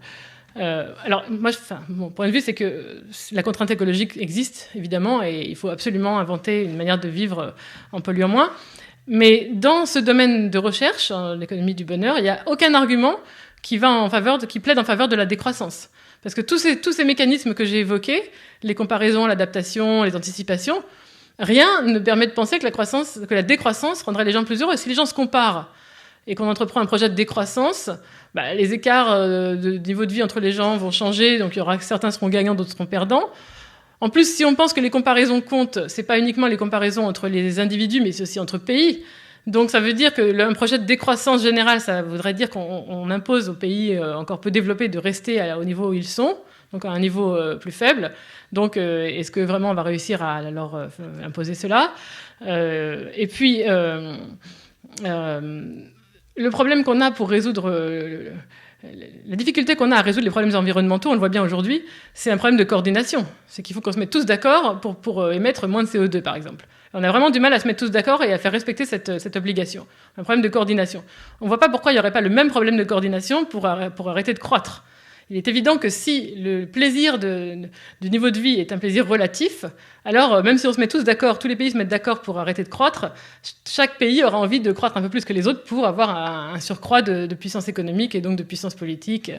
Donc c'est très difficile à mettre en œuvre. Donc le phénomène de comparaison ne permet pas de penser que la décroissance serait un facteur de bonheur. Le phénomène d'adaptation non plus. Si l'adaptation, c'est qu'on s'habitue à ce qu'on a, on voit bien qu'à contrario, revenir en arrière, ça serait douloureux. Donc l'adaptation peut pas être un argument en faveur de la décroissance. Et les anticipations, si les anticipations de progrès sont un élément vraiment intégral de la croissance, on ne voit pas comment la décroissance, qui est justement l'absence de progrès, l'absence de progression, l'absence pourrait être un argument. Donc on peut être en faveur de la décroissance pour d'autres raisons, mais en tout cas dans ce domaine de recherche, il n'y a aucun argument qui vient à l'appui de ce projet. Ensuite, est-ce qu'il faut mesurer le bonheur à la place du revenu ? Est-ce qu'il faut mesurer le bonheur national brut, le BNB comme le bouton, au lieu du PIB, puisque le PIB rend pas l'augmentation de long terme du PIB, du revenu par tête, n'augmente pas le bonheur. Donc, est-ce qu'il faut essayer de mesurer directement le bonheur ? C'est très difficile de mesurer directement le bonheur. Alors, on peut mesurer. Ça dépend comment on l'entend, mais l'avantage du PIB, la raison pour laquelle on a toujours mesuré le revenu national, le PIB pour l'instant, c'est que le PIB, c'est la somme des richesses créées au cours d'une année, et ça se mesure en prix, en euros. Donc c'est facile, il y a une unité commune, et en fait, l'euro, c'est juste une métrique commune. Si on essaye de mesurer, de laisser tomber ça et de mesurer ce qui rend vraiment les gens heureux, on va se dire, c'est quoi ? C'est l'éducation, c'est l'espérance de vie, c'est la santé, c'est l'égalité homme-femme, c'est ceci, cela. Mais comment est-ce qu'on mesure tout ça et comment est-ce qu'on a une mesure commune ? Donc on va les mesurer séparément et après on va devoir faire la somme de tout ça en disant, mais alors c'est, c'est 0,5 fois l'éducation, plus 0,3 fois la santé, plus 0,2. Mais qui est-ce qui met ces poids, ces coefficients ? Il y a quelqu'un qui doit décider comment on agrège toutes ces quantités, et ce quelqu'un, il a beaucoup trop de pouvoir et on n'en veut pas. Et personne ne veut qu'il y ait un dictateur, même bienveillant, qui décide quelle est l'importance relative de la santé par rapport à l'éducation. Alors justement, ces données-là, ces données de bonheur, elles permettent justement de rendre la parole aux citoyens. C'est-à-dire que quand on mesure dans ces enquêtes le bonheur des gens, on peut voir en leur donnant à chacun une voix, puisque chacun se met sa note, après on agrège tout ça, on peut voir quelle est la structure du bonheur individuel et savoir qu'est-ce qui est important. On apprend que le chômage est plus important que l'inflation, on apprend on apprend plein de choses sur les fondements du bonheur. Mais pour autant, est-ce qu'on veut on veut laisser tomber le PIB et mesurer juste le bonheur moyen déclaré par les gens année après année, en se disant, quand ça monte, c'est que c'est bien, et quand ça baisse, c'est que c'est pas bien. Je pense que c'est pas possible parce que les gens ne sont pas des molécules ou des briques. Et donc, si on les interroge, si le bonheur moyen déclaré par les gens devient l'objectif de la politique économique, ils vont évidemment manipuler cet objectif et jouer avec. Ils vont, par exemple, si le gouvernement en place est celui du parti que vous soutenez, vous allez déclarer qu'un niveau de bonheur élevé, pour qu'il ait un score important et qu'il soit réélu. Si au contraire le parti qui est au gouvernement n'est pas le vôtre, vous allez déclarer cette année-là un bonheur plus faible pour le faire chuter. Donc vous allez évidemment vous emparer de cet indicateur et le manipuler. C'est tout à fait humain, puisqu'on est en sciences sociales et pas en biologie. Donc cet instrument est manipulable. Il est aussi manipulable de l'autre côté par le gouvernement. Et puis de toute façon, on a ce problème qui est que on n'est pas sûr que cet instrument il soit vraiment très très bon pour mesurer les tendances de long terme. Parce que le paradoxe d'Easterlin, il est quand même peut-être lié au fait qu'on demande aux gens de se noter sur une échelle de 0 à 10 et qu'au bout de 50 ans ou 100 ans, on peut soupçonner que les gens vont interpréter différemment les échelons. Et donc, on n'est pas sûr que ce qui est mesuré au cours de longues périodes, ça soit exactement que les gens... que quand quelqu'un se met 7 sur 10 en 1950, ça soit le 7 veuille dire la même chose que quand il se met 7 sur 10 en 2015. Peut-être que quand même les échelons sont réinterprétés au cours du temps, puisque ces échelons sont relatifs à la réalité sociale dans laquelle les gens vivent. Donc, je devrais dire que, bien sûr, je suis chercheuse dans ce domaine, donc c'est formidable, les données sont les meilleures du monde, il faut laisser tomber le PIB et mesurer le bonheur, si j'étais une supporter de mon propre champ, mais non, en fait, personnellement, je pense que c'est pas le cas, et que le PIB reste quand même une assez bonne proxy du bonheur, c'est-à-dire une mesure qui ne capture pas tous les aspects du bonheur, qui en laisse passer plein, mais qui, quand même, suit assez fidèlement. C'est pas lequel suit l'autre, mais disons que les deux évoluent de manière assez parallèle. Donc, puisqu'il me reste 5 minutes, donc je vais parler ou 6 minutes, je peux peut-être évoquer rapidement le cas de la France. Voilà. Parce qu'en fait, en menant toutes ces recherches, j'ai utilisé souvent des enquêtes internationales, et notamment l'enquête européenne, European Social Survey. Je me suis rendu compte avec étonnement que quand on traçait cette relation dont je vous ai parlé déjà entre le revenu par tête et le bonheur moyen déclaré par les gens, la France était vraiment mal classée. Donc là, on voit sur ce graphique la relation typique entre revenu par tête en prix de 2005 et satisfaction dans la vie déclarée par les gens sur une échelle de 0 à 10. Et sur ce graphique, il y a toutes les enquêtes qui ont été menées depuis 2002, donc il y a 2002, 2004, 2006, 2008, 2010, donc en moyenne. Et donc vous voyez que le point... voilà, c'est comme ça. La France est vraiment en dessous de la courbe qui représente la relation typique entre revenu par tête et bonheur, et elle est même en dehors de l'intervalle de confiance, donc c'est vraiment un outlier, c'est un peu un cas à part. Et puis, comme on l'a dit, le Danemark est bien au-dessus de la courbe, la Finlande, la Suède, et en fait, l'Allemagne, et si l'Italie était dans les données, on verrait aussi, l'Allemagne et l'Italie sont assez proches de la France dans cette espèce de malheur ou de déficit de bonheur. Alors ça, c'est la relation entre revenu par tête et bonheur. On pourrait dire, ok, revenu par tête, finalement, ça ne mesure pas tout, c'est pas très important, c'est pas très étonnant. Donc regardons un autre indicateur à la place du revenu par tête en abscisse, l'indice de développement humain, développé par les Nations Unies depuis très longtemps. L'indice de développement humain qui mesure à la fois le revenu par tête d'un pays, mais aussi son niveau d'éducation et son espérance de vie. Enfin, le niveau d'éducation des habitants et leur espérance de vie. Donc c'est pas mal, parce que le revenu, c'est l'ensemble des possibilités, ce que je peux faire avec mon revenu. L'espérance de vie, c'est pendant combien de temps je peux faire ça. Et l'éducation, c'est peut-être avec quelle intelligence je peux faire mes choix. Donc ça couvre quand même une grande palette des sources de bien-être. Ben, en fait, même quand on regarde la relation entre bonheur et indice de développement humain, on a toujours cette position vraiment paradoxale de la France qui est beaucoup plus basse que la relation typique. Et en fait, depuis qu'on a des données, donc les données de baromètre européen, Eurobaromètre, qui remontent jusqu'en 1972, montrent que ça a toujours été le cas. Là, on a le bonheur moyen déclaré par les habitants des pays au cours du temps. Donc, un point par année, et après on relie ces points, ça fait la courbe. Donc, la courbe bleue, c'est la France. Et on voit que, bien sûr, le bonheur moyen fluctue en fonction de ce qui se passe dans le pays, mais que, quand même, la position de la France par rapport aux autres pays est plus basse. Donc ce sont les mêmes pays que j'ai montré tout à l'heure, c'est toujours les mêmes groupes de pays, plus basses que les autres, donc c'est assez étonnant, alors que de même la Suède, les Pays-Bas sont plus hauts.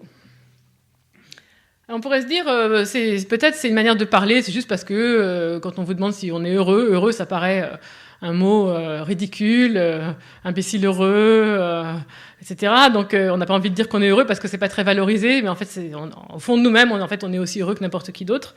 Mais dans l'enquête Gallup dont j'ai parlé, on demande aux gens comment ils se sont sentis la veille, quelles émotions ils ont senties. Est-ce que vous avez senti beaucoup donc est-ce que vous avez beaucoup est-ce que vous êtes senti angoissé, préoccupé, triste, en colère, angoissé? Oui ou non, hier? Est-ce que vous êtes senti comme ça hier? Est-ce que hier vous êtes senti très angoissé? Est-ce que vous vous sentiez triste, etc. Hier. Donc c'est vraiment l'aspect émotionnel du bien-être. Et donc là, on voit le classement le nombre de gens qui répondent oui ou non à ces questions. Enfin, on a fait un score d'émotions négatives et on classe les pays en fonction de l'intensité des émotions négatives. Donc, on a la Norvège et le Danemark qui ont le score le plus bas ici. Et puis, on a la France tout en haut pour ces années 2007-2009. Et de même pour les émotions positives. Donc, est-ce que hier, vous êtes senti gai, souriant, heureux? Et la France, là aussi, est assez basse. Enfin, pas la plus basse. Il y a l'Espagne et le Portugal en dessous. Mais toujours assez mal classé. Donc, il y a sûrement quelque chose de culturel. Si on remontre ce graphique qu'on a déjà vu, il y a peut-être quelque chose de culturel, c'est-à-dire quelque chose dans la manière de transformer nos conditions de vie en représentation et en ressenti, qui est spécifique à certaines cultures, à certains pays ou à certains groupes de pays même. Et peut-être qu'en France, il y a quelque chose de culturel au sens d'une espèce de cristallisation, d'insatisfaction, peut-être de pessimisme, qui a certainement rapport avec le rapport au temps, c'est-à-dire avec le passé, un passé perdu, qui s'éloigne, mais qui est de plus en plus glorifié à chaque jour qui passe, et puis un avenir, peut-être on n'a pas très envie, auquel on n'a pas envie de s'adapter ou s'ajuster. Les interprétations sont... l'interprétation est ouverte, mais en tout cas, le fait est qu'on peut mettre en évidence le fait qu'on ne peut pas expliquer ce déficit de bonheur français par les conditions de vie des Français, uniquement par les conditions de vie réelles. Notamment parce que, par exemple, quand on utilise cette enquête européenne dans laquelle il y a des gens qui sont français de souche, c'est-à-dire au moins de génération, et puis des gens qui sont immigrés, donc première ou deuxième génération, les immigrés ne partagent pas ce déficit de bonheur français. Et donc, si on prend un immigré qui vient d'un certain pays avec un certain niveau d'éducation et qui exerce une certaine profession, eh bien, le fait de venir en France plutôt qu'aux Pays-Bas ne prédit pas un moindre bonheur. Et inversement, dans cette enquête, on a des Européens qui vivent dans un autre pays, qui sont des expatriés. Eh bien, les Français qui vivent en dehors de leur pays, dans un autre pays d'Europe, sont moins heureux que des Belges qui vivent en dehors de la Belgique, dans un autre pays d'Europe. Donc en fait, c'est vraiment quelque chose d'intérieur, une espèce de fonction de bonheur qui est un peu déficiente et qu'on appelle culturelle. Pourquoi culturelle? Parce que c'est quelque chose qui dure. Et en économie, en fait, on appelle souvent culture quelque chose qui dure au-delà de la cause qui l'a provoqué et qui se transmet au cours du temps, de génération en génération. Donc, qui après devient un phénomène un peu sui generis, donc culturel. C'est plus relié à une cause économique instantanée, mais c'est déjà de l'ordre de la représentation. Bon, je crois que j'ai fait un panorama vraiment peut-être trop abondant et trop large, donc je vais m'arrêter là. Merci de votre attention.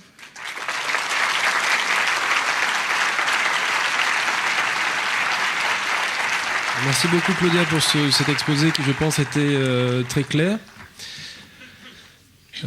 Si vous avez des questions directement, on peut passer aux questions, ou je peux commencer moi-même par une question. Donc, je vois qu'il y a beaucoup de questions dans la salle, donc peut-être commençons directement par les questions, après on pourra ouvrir le débat sur d'autres points. Oui, merci de m'autoriser une question. Il y a un élément qui n'apparaît pas du tout dans votre présentation et qui pourtant est évoqué indirectement par le PIB, par la notion de revenu par habitant, c'est la question de la monnaie. Et cette question de la monnaie, si on y regarde d'un petit peu plus près, les flux de devises tels que le dollar et l'euro, aujourd'hui, sont utilisés quand même à 95 et jusqu'à 80 et au-delà, uniquement pour des activités à caractère spéculatif qui ne contribuent pas aux échanges économiques et qui, du coup, sont un petit peu des leviers, non pas du bonheur, mais plutôt du bonheur de certains, et en l'occurrence du bonheur de ceux qui sont capables d'investir en utilisant ces devises. Et ça me semble être un problème véritable, et qui est susceptible d'ailleurs d'avoir une incidence sur le bonheur qu'on peut ressentir, du fait de l'existence de ces inégalités contre lesquelles on ne peut rien. Je voudrais quand même terminer sur une note positive en disant, pour ceux qui ne sont pas encore au courant, qu'un projet de monnaie locale complémentaire est en train de germer à Montpellier, et j'invite tout le monde à se renseigner sur Internet pour adhérer à ce projet de réseau local.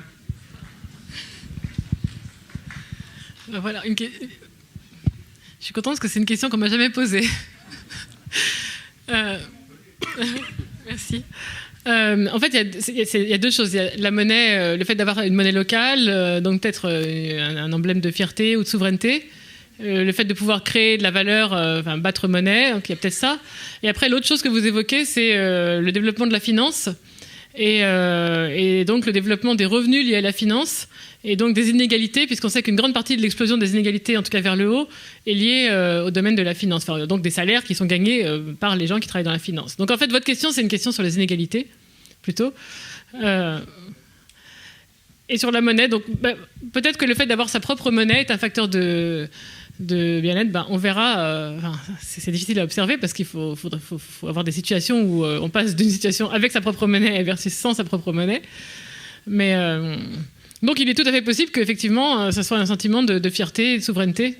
C'est simplement le maintien local d'une monnaie qui sert le bien-être des populations et non pas le bien-être des gens qui sont capables d'investir. Bon, donc en fin de compte, c'est pas une question de fierté. J'ai ma monnaie, je suis fier d'avoir ma monnaie. C'est simplement que dans le système économique, les euros qui circulent ne circulent que très peu de temps avant de tomber dans l'escarcelle des financiers qui s'en servent pour investir, alors qu'une monnaie locale ne peut pas être thésaurisée, ne peut faire qu'irriguer une économie. Et quand c'est une économie locale, ça développe la solidarité, le bien commun et un certain nombre de choses qui sont des vrais fondements au bonheur. C'est pas évident, parce que en fait, la finance, c'est le fait de prêter, d'investir dans les projets des autres. Je ne vois pas pourquoi avec une monnaie locale on ne pourrait pas le faire, on va sûrement le faire. Donc en tout cas, c'est intéressant, une question à creuser. Et après sur les inégalités, ça fait partie de. J'ai pas eu le temps d'en parler, mais c'est vraiment une question très importante, une des questions principales de ce champ de recherche. Est-ce que les inégalités de revenus rendent les gens malheureux ou pas ? Au début, c'est pas évident en fait. Ça dépend des circonstances et des époques. Parfois la réponse est oui, clairement. Parfois la réponse est non. Parfois, la réponse, c'est que ça ne joue pas. Par exemple, un article très important qui a fait date, c'est écrit par des auteurs américains, montre qu'en Europe, quand les inégalités de revenus s'accroissent au sein d'un pays au cours du temps, pendant la même période, les gens se déclarent moins heureux. Donc les Européens sont assez averses à l'inégalité. Quand les inégalités augmentent, ils sont moins heureux. En revanche, aux États-Unis, quand les inégalités de revenus s'accroissent au sein d'un État au cours du temps, les Américains ne sont ni plus ni moins heureux, ça leur fait ni chaud ni froid. Donc les Américains sont assez indifférents à l'augmentation des inégalités, alors que les Européens sont très sensibles et très averses aux inégalités. Bon, l'article a été publié en 2004, peut-être qu'aux États-Unis ça a changé depuis. L'interprétation, c'est que ça dépend de la manière dont on se représente les inégalités. Quel est le processus de jeunesse des inégalités ? Est-ce que les inégalités, c'est un ensemble des possibles, donc une échelle que je peux grimper en faisant des efforts, comme les Américains le pensent souvent ? Ou est-ce que c'est quelque chose qui est donné a priori par la naissance, le hasard de la vie, etc., comme en Europe, auquel cas, ça nous est imposé, on n'en conçoit que de la frustration. Ça dépend comment on le voit. Est-ce qu'on a l'impression qu'il y a de la mobilité, donc on peut gravir les échelons comme aux États-Unis ou pas. Donc, ça dépend comment c'est interprété. Ça dépend à quel point les gens pensent qu'en faisant des efforts, ils peuvent s'élever dans l'échelle sociale ou pas. Et ça, on sait que les opinions des Américains et des Européens sont très différentes sur cette question. Par exemple, l'enquête américaine World Value Survey montre qu'il y a des grosses différences de croyances entre les deux continents. J'aimerais apporter juste une petite précision sur la question posée. Donc, ce que vous évoquez au départ, c'est en gros c'est une critique du PIB comme instrument d'évaluation du bien-être. Donc, si on revient sur la définition même du PIB, c'est simplement un agrégateur comptable qui agrège de la valeur ajoutée. Donc, par exemple, si on déclenche une bagarre générale maintenant, que l'on sollicite des ambulances et qu'on va encombrer les urgences, on va faire croître le PIB. Donc ça fait partie des critiques. Il y a des travaux qui ont essayé, justement, Nordos, Tobin, dans les années 70, qui ont essayé de reconsidérer le PIB en le corrigeant en quelque sorte, essayer de, par exemple, soustraire du PIB les activités qui ne créent pas véritablement du bien-être, par exemple les activités polluantes, et y rajouter des dimensions qui, elles, créent du bien-être, le lien social, par exemple. Et une autre critique qui va contre justement le PIB comme indicateur de bien-être, c'est justement la non prise en compte des inégalités. Et donc ça, c'est l'objet de travaux notamment de Thomas Piketty et d'autres. Bonsoir et merci pour cette conférence bien vivante. On aimerait qu'elle soit tout aussi vivante ici à l'Agora des Savoirs. Bravo pour ce palmarès impressionnant. Est-ce que vous pensez que l'insatisfaction des Français pourrait être liée à la moindre connaissance des cultures étrangères? Et donc une comparaison qui pourrait être liée à cela. Ça pourrait être le cas, si je comprends bien la question, ça serait au sens où finalement on ne relativise pas, puisqu'on est tout le temps en train de se comparer à soi-même dans le passé, au lieu de se dire qu'on a déjà de la chance d'avoir l'éducation gratuite, les soins gratuits et tout ce qu'on a en France qui attire tellement de gens et de touristes notamment. Donc ça peut être une explication au sens où on n'a pas l'habitude de faire l'exercice mental de se rendre compte de ce qu'on a. C'est une explication. Bon, il y a d'autres explications. Hein. Par exemple, le fait que la France a connu un taux de croissance bien moindre que ses voisins européens depuis les années 70. Et que donc, si on pense que les comparaisons comptent, et que donc le classement compte, le fait de sentir qu'on baisse dans le classement, qu'on devient un pays, déjà on devient un petit pays, parce qu'il y a d'autres grands pays qui émergent, bien sûr, et même au sein de l'Europe, on devient un pays peut-être moins puissant, moins attirant, moins prospère, et donc on a un sentiment un peu de déclin relatif. Pas absolu, parce qu'en absolu, on continue à croître, mais on croît moins, donc un déclin relatif peut-être, c'est peut-être lié à ça. Bonjour, oui. Quelque chose que l'on a peu abordé, je trouve, ce soir, c'est tout ce qui est décroissance et bonheur. Par exemple, les services d'échange locaux ou la banque NEF, la NEF. Et il y a toute une philosophie qui se met en place maintenant, pas seulement en France, mais en Europe et dans les pays développés, de tout ce qui est partage, Blablacar et compagnie, Couchsurfing. C'est quelque chose où on a une tronçonneuse, où on a une friteuse, on la partage avec ses voisins, etc. C'est quelque chose, je ne pense pas que ce soit une mode, je pense que ça correspond à un besoin authentique de partage. Et ça, c'est une décroissance, à mon avis, qui va se développer et qui rend les gens heureux parce qu'ils maîtrisent, ils socialisent, etc. Donc ça, c'est dommage qu'on ne l'ait pas abordé. Merci beaucoup. Mais c'est tout à fait vrai ce que vous dites, mais moi, ça fait partie de la croissance, en fait. Blablacar, c'est plus de valeur, c'est quelque chose de nouveau qui est valorisé par les gens et pour lequel ils sont prêts à payer. C'est bien moins cher que le train, bien moins cher que le car, mais c'est quand même un service qui manquait, à savoir, je vais quelque part, pourquoi est-ce que je ne ferais pas profiter quelqu'un d'autre? Mais c'est payant, Blablacar, quand même. Donc ça va plutôt dans le sens de la croissance. Tous ces nouveaux services qui sont possibles aujourd'hui grâce à Internet, en fait, c'est du côté de la croissance, pour moi. En revanche, d'autres choses qui sont du partage non marchand, j'échange des services, etc. Là, je pense qu'effectivement, c'est une source de bien-être qui ne passe pas par la croissance marchande, plutôt par le capital social. C'est-à-dire, je fais partie d'un groupe local, les gens se connaissent, des relations interpersonnelles, on se reconnaît mutuellement. Et oui, donc là, c'est pas de la décroissance non plus, parce qu'il ne s'agit pas de faire moins ou de produire moins, mais c'est vrai que c'est à côté. Et ça, c'est vrai que c'est quelque chose qui se développe. En fait, le capital social, c'est parfois difficile à mesurer, mais on peut le mesurer. Par exemple, dans les enquêtes, on demande aux gens combien de fois ils rencontrent leurs voisins ou leurs collègues ou les gens leurs membres de leur famille par semaine, par mois. Est-ce qu'ils ont des gens sur qui compter? Est-ce que s'ils ont besoin de tel ou tel service, ils ont quelqu'un qui le demande, etc. Donc on peut essayer de le mesurer. Et quand on le mesure, soit au sein de l'entreprise, soit en dehors de l'entreprise, on voit que c'est très très lié au bonheur déclaré par les gens, c'est vrai. Donc ma question, c'est, ne pensez-vous pas que si on veut réellement savoir ce qui fait ou non le bonheur des gens, le bonheur et leur malheur, c'est tout simplement de leur poser la question. Parce qu'en général, ils le savent. Demander si dans leur vie, ce qui les rend heureux, c'est qui les rend malheureux. Et que ça évite, plutôt que de faire des courbes qu'on compare avec d'autres courbes basées sur des présupposés, et qui nous amènerait à penser que on investit massivement, par exemple dans des infrastructures publiques, des ponts, qui feraient le bonheur de ceux qui roulent dessus et de ceux qui dorment en dessous. Voilà. D'une part, et d'autant que, effectivement, on parle de statistiques, ce sont des moyennes. Alors effectivement, quand Madame Bettencourt gagne 1 milliard de plus, la moyenne des revenus des femmes françaises monte. Est-ce que ça les rend plus heureuses ? Voilà. Et par contre, c'est très intéressant, les Capucins, votre sujet sur les Capucins, qui nous montre que les Capucins ont une conscience de l'injustice très profonde qui en fait presque des êtres révolutionnaires, en tout cas beaucoup plus que la population française à l'heure actuelle. Voilà.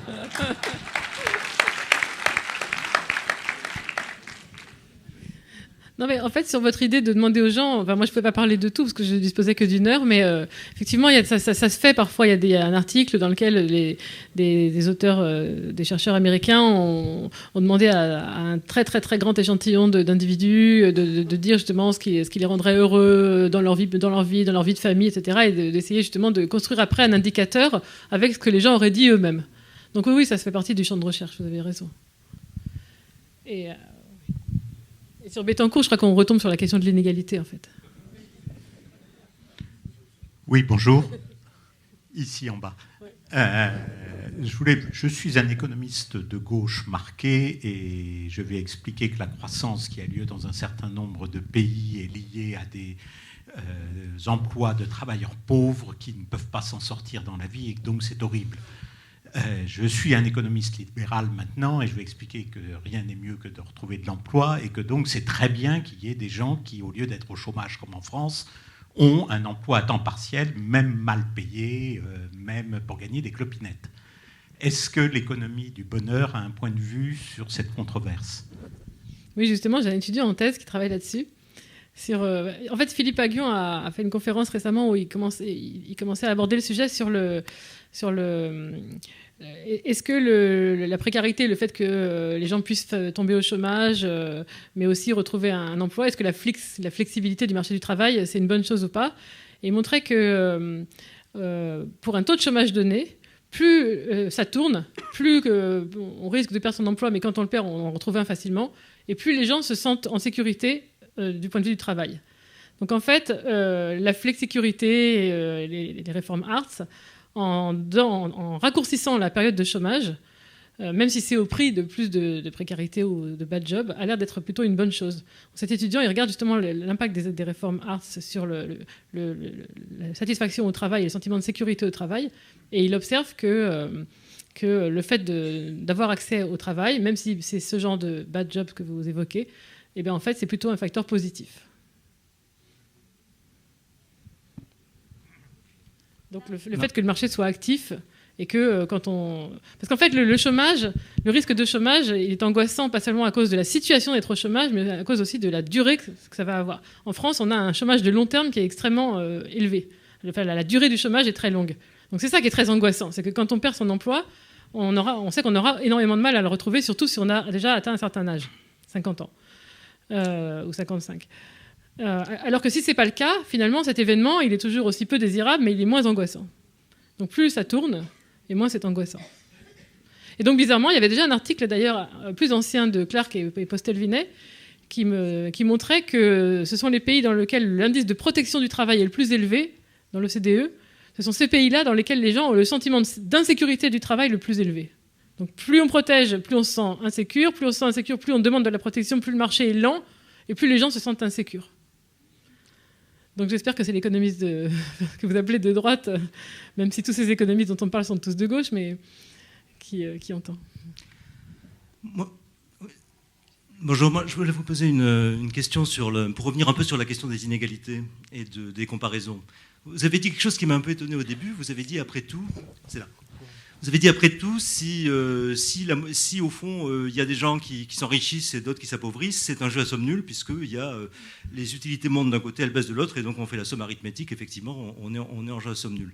Ça, c'est vrai que si on est dans une situation où on part d'une société totalement égalitaire au départ, qu'il y a une moitié de la population, type classe moyenne, qui s'enrichit, et que, effectivement, peut-être que l'autre ne bouge pas, disons, mais en fait, les régimes de croissance dans lesquels on est aujourd'hui, aux États-Unis, on parle des 1%, c'est-à-dire que ce n'est pas la moitié qui monte et la moitié qui baisse, il y a 1% qui monte, voire 0,1% qui monte énormément, et éventuellement les autres qui stagnent ou qui baissent même de manière absolue. Donc à ce moment-là, on n'est plus du tout en jeu à somme nulle, on est effectivement en baisse générale. Donc est-ce que finalement, est-ce qu'on n'a pas la question des inégalités, est-ce qu'il ne faut pas la traiter d'abord selon le style d'inégalité, c'est-à-dire est-ce qu'on est devant, une polarisation extrême, donc avec le 1%, et est-ce qu'on n'est pas dans des régimes de croissance qui sont beaucoup plus compliqués quand on a effectivement une petite minorité de gens qui deviennent extrêmement riches et une autre qui stagne beaucoup. À ce moment-là, on n'est plus du tout dans des situations de jeu à somme nulle. Donc est-ce que malgré tout, il n'y a pas une explication quand même assez fondamentale dès lors qu'il y a du mimétisme et de la comparaison? En fait, quand je parlais des jeux à somme nulle, c'était pas pour dire que les inégalités n'avaient aucune importance, c'était juste pour dire que dans la vision d'Easterlin, si la seule chose qui compte c'est l'écart, alors on aurait beau augmenter le revenu de tout le monde, ça rendrait pas les gens plus heureux parce qu'il y aurait toujours des écarts. Il y aurait toujours les écarts changeraient. Maintenant, vous, ce que vous dites, c'est que il faudrait quand même regarder la répartition du revenu et le style de répartition, et qu'il y a certainement des répartitions qui sont plus favorables au bonheur que d'autres. Et donc, vous suggérez que si jamais il n'y a que les 1%, enfin que les 0,1% ou les 1% de la population qui s'enrichissent, ça va rendre les autres malheureux. Alors, si tout le monde se compare aux 1% ou 0,1% les plus heureux, alors effectivement, ça va faire baisser le bonheur de la population. C'est pas du tout sûr que tout le monde se compare aux 1% les plus riches. Je sais pas. Ça dépend un peu de ce qui leur arrive à eux, parce qu'en fait, ce qui compte aussi, peut-être que ce qui est terrible pour les 99% qui restent, c'est pas que les 1% s'enrichissent beaucoup plus, c'est surtout que eux aient peu de perspectives de progression.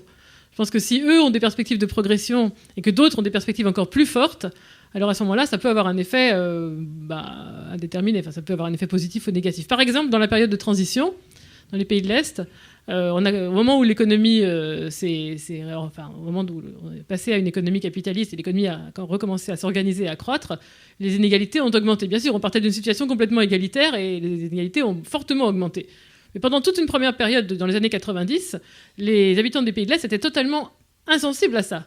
Ils étaient et on pouvait même mesurer le fait que pour un individu donné connaissant son salaire à lui, il était plutôt content si les gens qui avaient les mêmes caractéristiques productives que lui, la même éducation, le même métier, s'enrichissaient même plus que lui. Parce que c'était un monde où le revenu d'autrui voulait dire, pour moi, me donner une information sur ce que moi je pouvais espérer.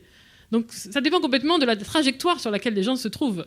S'ils sont sur une trajectoire totalement stagnante et qu'ils voient les 1% augmenter, bien sûr, c'est une source de frustration si jamais ils s'intéressent aux 1%, ce qui n'est pas forcément le cas. Mais si au contraire, eux-mêmes sont sur une certaine trajectoire et que autrui pour eux, c'est un signal, ça peut au contraire, même l'accroissement des inégalités peut avoir un effet positif. Donc, vous avez raison de dire que ça dépend vraiment du contexte. Il faut regarder vraiment quel type d'inégalités sont à l'œuvre et dans quelle dynamique.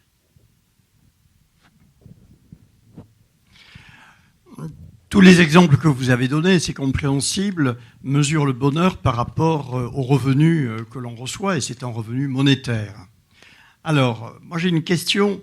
Premièrement, on sort d'une société, même si elle peut paraître ancienne, où toute une partie de la population avait peu de revenus monétairement parlant, je pense notamment aux paysans, mais pouvaient, par leur propre production, satisfaire un certain nombre de besoins. Donc par rapport à l'argent qu'ils gagnaient, ils étaient dans des bas revenus, mais par rapport au mode de vie qu'ils pouvaient avoir, ils étaient dans une tranche qui était peut-être supérieure.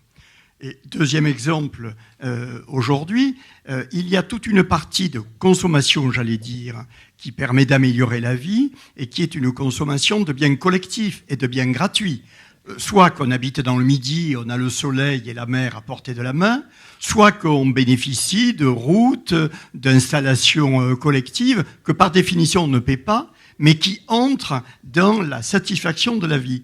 Est-ce que ces deux exemples de bas revenus monétaires, mais avec un mode de vie qui est quand même plus agréable, ou de consommation de biens collectifs gratuits, entrent ou non dans votre calcul, ce qui changerait quand même considérablement la perception que l'on a du bonheur.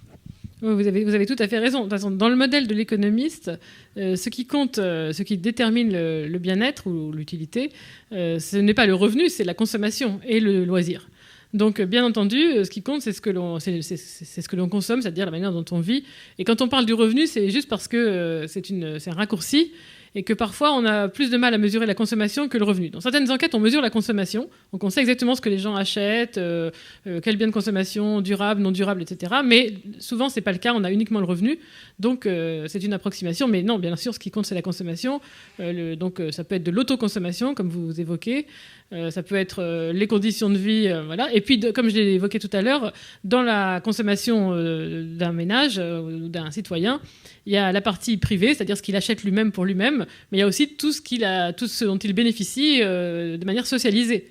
Et ça, évidemment, c'est très important. Et c'est peut-être ça qui fait que, depuis les années 80, la croissance moderne, l'après-guerre, a énormément développé cette partie publique de la consommation. Et c'est peut-être ça qui fait que le bonheur des gens s'est harmonisé au sein d'un pays, qu'il y a moins d'inégalités de bonheur au fur et à mesure que le temps passe depuis les années qu'on mesure depuis les années de l'après-guerre, on voit que dans les pays qui ont connu une croissance continue avec ce genre de biens publics qui se développent sans cesse, eh bien, dans ces pays-là, l'inégalité de bonheur se diminue. Le bonheur s'homogénéise parce que, justement, la partie commune à tous s'étend. Oui, bonsoir. Je voudrais vous poser une question. Je suis là. Voilà. Je voudrais vous poser une question parce que vous avez fait une remarque qui m'a interpellé. Vous avez associé dans votre exposé, vous avez associé la croissance et le PIB avec le progrès.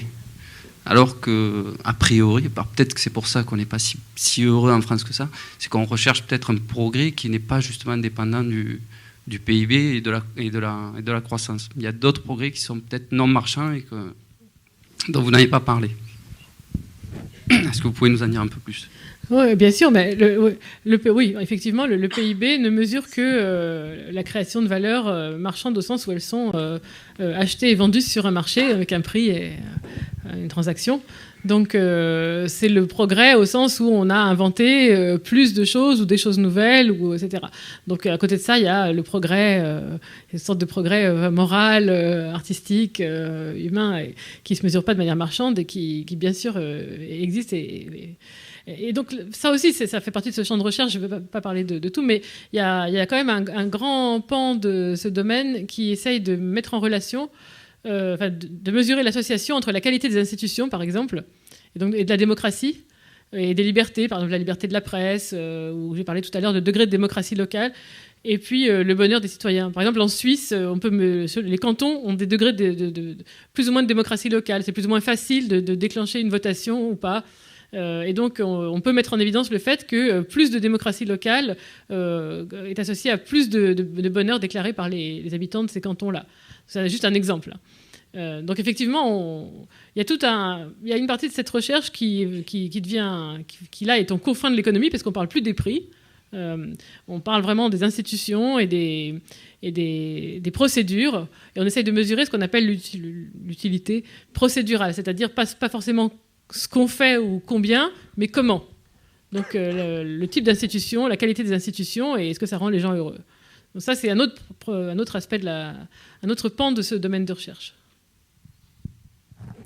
Oui, bonsoir et merci pour cette conférence qui a suscité beaucoup de questions. Et moi, je voudrais revenir sur la courbe en U. Donc, j'ai la chance de me trouver dans la partie droite, donc celle qui est plutôt optimiste. Je crois que je partage ça avec beaucoup dans la salle ce soir.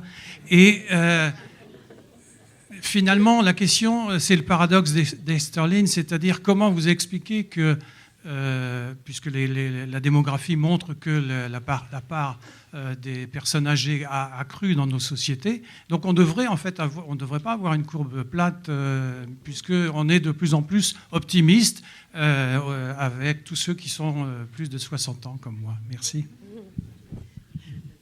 Peut-être que si on...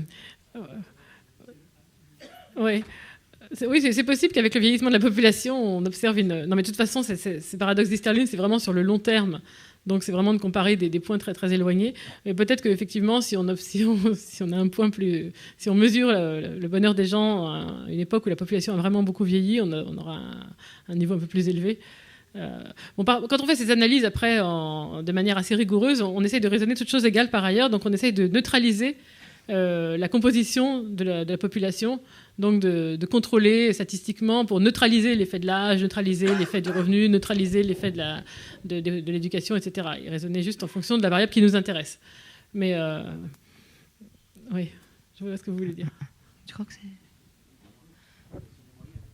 Oui. Oui, c'est une moyenne, mais c'est vrai que ce que dit monsieur, si la population vieillit et qu'on est plus heureux en vieillissant, on va observer que la moyenne augmente.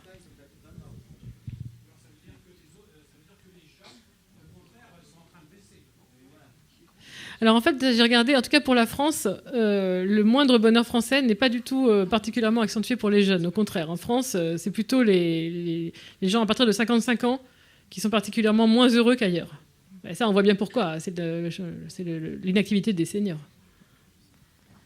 Moi, j'avais trois réflexions. Vous avez glissé parfois, j'ai un souci de définition, vous avez glissé de la question du bonheur au bien-être. Est-ce que pour vous, c'est la même chose? Parce que vous glissiez de l'un à l'autre en permanence. La deuxième réflexion, c'est de savoir si vous aviez fait une comparatif entre une population citadine et plus rurale. Est-ce qu'on a une même définition du bonheur? Et dans tout votre exposé, j'ai eu l'impression que le bonheur était quelque chose d'extérieur à soi. Est-ce qu'on n'est pas piégé par nos propres philosophies? Si on va un peu plus vers des philosophies orientales, est-ce qu'on ne peut pas dire que finalement le bonheur c'est quelque chose d'intérieur et ça se décide? Je décide d'être heureux et je ne suis pas dépendant des contingences extérieures. Alors, bonheur, satisfaction, bien-être, c'est vrai que l'approche des économistes du bonheur, c'est vraiment pas du tout celle des philosophes. Au lieu de se demander a priori ce que c'est que le bonheur versus la satisfaction dans la vie, etc. Enfin, on se demande un peu quand même. On sait que, en gros, on a appris un peu que dans le bonheur, dans le bonheur déclaré par les gens, il y avait deux dimensions. Une dimension hédonique, c'est-à-dire ce que je ressens, et ce que, en gros, j'aime vivre. Et une dimension cognitive, c'est-à-dire comment j'évalue, comment je juge mon existence. Donc il y a les deux, en fait. Peut-être la question êtes-vous satisfait de votre vie est plus cognitive que la question êtes-vous heureux, qui serait un peu plus du domaine de l'hédonisme. Puis après, il y a des questions plus comme celles que j'ai évoquées, comment vous êtes senti hier, qui sont là du côté de l'affect. Et alors après, bien-être, c'est vrai que bien-être, ça évoque plus quelque chose de matérialiste. Alors nous, en fait, comme l'approche des économistes, c'est de dire, on va poser la question aux gens, puis on verra bien ce qui est corrélé avec la réponse. Donc on est un peu hands-off, c'est-à-dire on n'a pas d'a priori. On pose la question avec le terme bonheur ou satisfaction dans la vie, et puis on voit ce que les gens répondent. Et donc c'est vrai qu'on glisse, on a un glissement sémantique constant, et c'est un peu presque fait exprès pour dire c'est pas à nous de savoir ce qu'il y a derrière. Sur urbain et rural, oui, il y a des différences. Donc en général, les gens sont moins heureux dans les villes, dans les grandes villes. Et c'était quoi l'autre question ?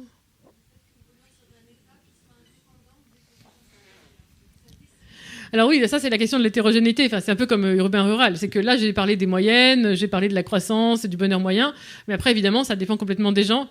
Et quand on s'intéresse à une question, on essaie de voir, par exemple, est-ce que le chômage rend les gens malheureux? Ça dépend qui, ça dépend quel âge, et ça dépend si c'est un homme ou une femme. Et donc là, ça dépend effectivement de la personne. Est-ce qu'elle est plus matérialiste, moins matérialiste? Est-ce qu'elle fait plus ou moins de méditation et de yoga? Et bien sûr, donc quand on estime une fonction de satisfaction comme ça, on obtient une relation individuelle mais moyenne. Mais après, on peut regarder par sous-groupe ce que ça donne. Et bien entendu, l'économie du bonheur ne prétend pas que les gens sont soumis à des déterminismes extérieurs. Et puis aussi, je voudrais aussi dire que de toute façon, on explique une très petite partie du bonheur. On explique en gros au maximum 10% de la variance, c'est-à-dire des différences de bonheur entre les gens ou au cours de la vie. Et que donc les 90% qui restent sont déterminés par autre chose. Et on ne prétend pas expliquer tout. Donc le yoga et la méditation, certainement, c'est en dehors de ces fondements économiques et ça existe et c'est important. Simplement, voilà, nous, on fait notre métier, donc on veut répondre à la question de savoir si l'économie donne des leviers ou pas. Mais bien sûr, je suis sûre que le yoga donne plus de leviers.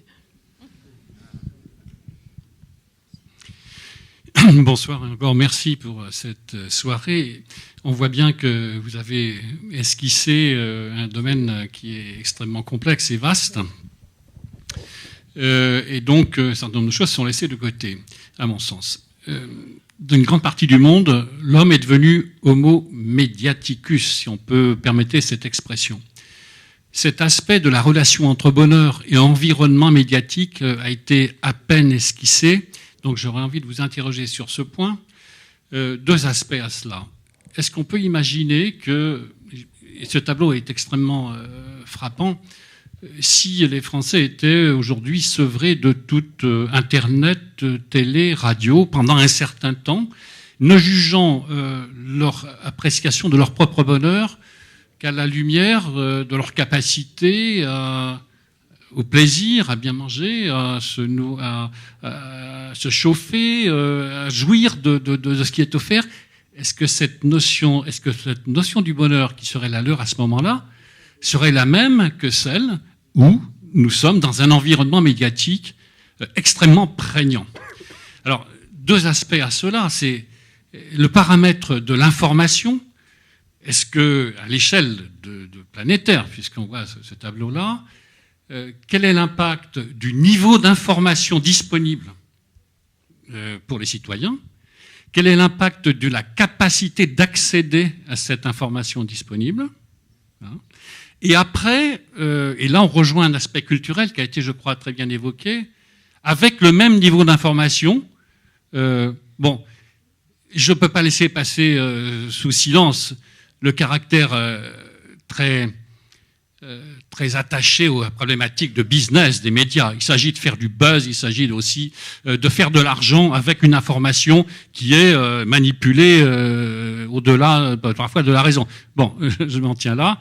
Mais peut-être, est-ce que dans la catégorie, la France, l'Allemagne de l'Ouest, le Japon, etc., avec un même niveau d'information, n'ont-ils pas une réaction culturelle d'empathie forte avec la problématique mondiale, enfin l'ensemble des événements qui se posent, et donc une sorte de solidarité qui leur conduit à avoir une relation de non-bonheur parce que on agrège, au-delà de notre propre ego, on agrège des douleurs que l'on fait siennes. Je crois que c'est très important l'idée que l'information c'est globalisé, donc chacun est au courant de la manière dont les autres vivent, et même dans les autres pays.